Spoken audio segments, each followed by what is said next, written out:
వర్షాలకు గుంటూరు జిల్లాలోని వడ్డేశ్వరం, కొలనకొండ, గుండిమెడ, కుంచనపల్లి గ్రామాల పరిధిలో ఉన్న పంట పొలాలు నీట మునగకుండా శాశ్వత నివారణ చర్యలు చేపట్టాలి అని ఆంధ్రప్రదేశ్ రైతు సంఘం నాయకులు ప్రభుత్వాన్ని డిమాండ్ చేశారు.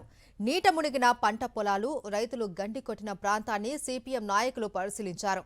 చిన్నపాటి వర్షం కురిసినా తాడేపల్లి మండలంలోని పంట పొలాలు నీట మునిగే పరిస్థితి దాపురించిందని ఆగ్రహం వ్యక్తం చేశారు. కేఎల్యూ యాజమాన్యం డ్రైనేజీ కాలువకు అడ్డుకట్ట వేయడం వల్లనే రైతుల పంట పొలాలు నీట మునిగే పరిస్థితి ఏర్పడిందని మండిపడ్డారు మధు. వర్షాలకు గుంటూరు జిల్లాలోని వడ్డేశ్వరం, కొలనకొండ, గుండిమెడ, కుంచనపల్లి గ్రామాల పరిధిలో ఉన్న పంట పొలాలు నీట మునగకుండా శాశ్వత నివారణ చర్యలు చేపట్టాలి అని ఆంధ్రప్రదేశ్ రైతు సంఘం నాయకులు ప్రభుత్వాన్ని డిమాండ్ చేశారు. నీట మునిగిన పంట పొలాలు, రైతులు గండి కొట్టిన ప్రాంతాన్ని సిపిఎం నాయకులు పరిశీలించారు. చిన్నపాటి వర్షం కురిసినా తాడేపల్లి మండలంలోని పంట పొలాలు నీట మునిగే పరిస్థితి దాపురించిందని ఆగ్రహం వ్యక్తం చేశారు.